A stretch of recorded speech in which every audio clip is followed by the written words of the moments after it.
So I'm talking to some friends right now, and we're talking about um, God's goodness and being able to trust Him. And the Lord has been kind of just bringing to mind stuff over the last year, the way that I used to think before my last birthday, and how He's changed things in my perspective and in my mind now, how I think about Him. And I had written this down, and I guess I hadn't even really ever put it into words until now. But this is what I wrote. I never trusted Him before because I thought that He orchestrated a lot of bad in my life because He saw that it would become good. And that's not the truth, that He's a good dad, He's a good bridegroom, He's a good brother, and He's a good friend. He doesn't hurt us to grow us, He loves us. And so I've just been thinking about that. How before I knew He was good, but I didn't understand what good meant. I knew that He was a good God, that He was a good father, but my understanding of a good father came from human terms, and my dad is a good dad, but he did some things and said some things that were hurtful, and for the sake of teaching me a lesson. And I guess that's kind of how I saw God, that He orchestrated a lot of bad things in my life, or the hard things in my life.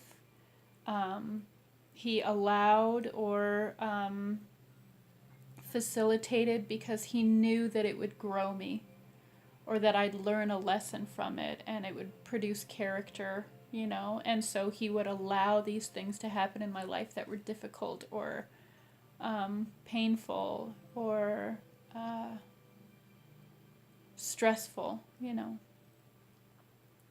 because He knew better than me. And the Lord has shown me over this last year that that is absolutely not who He is at all. That He doesn't orchestrate bad things in my life. He doesn't facilitate and allow bad things to happen to me for the sake of me growing, or because He understands that it's going to be good in the end. Like, He doesn't do that. What He's shown me is that we're in a war. And that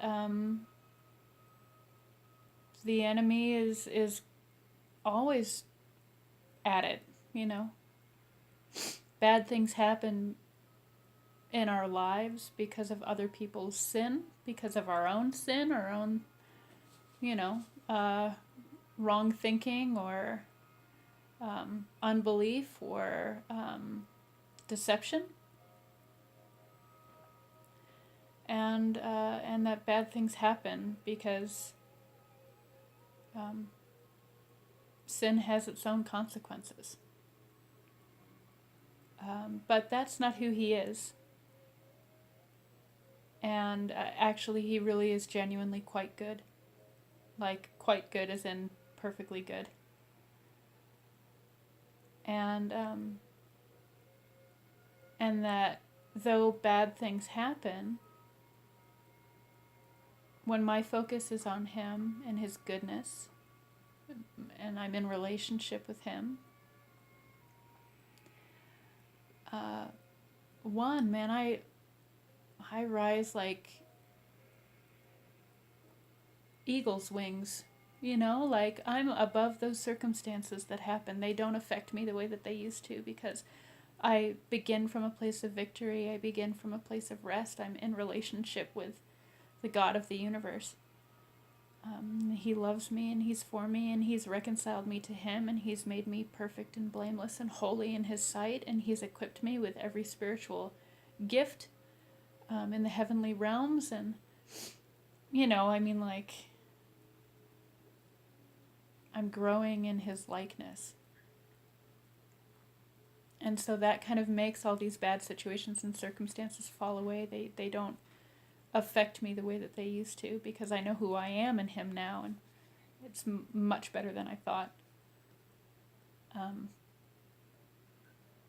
And he's just revealed that he really is that good, you know, and that I don't have to be fearful that if I ask him to do something or if I resist something that he'll hurt my kids, you know, to teach me a lesson or allow something really bad and devastating to happen in my life because, hey, I wasn't paying attention or I was resisting. The resisting in itself is enough of a consequence. It's not because he's doing it. Anyway, I'm just reminded and kind of meditating on his goodness and what that means. It doesn't mean what I thought it meant. It's much better. It's much simpler and sweeter than I thought it was. It's just good. So, anyway, wanted to mention that. I feel like that's really important. Okay, bye.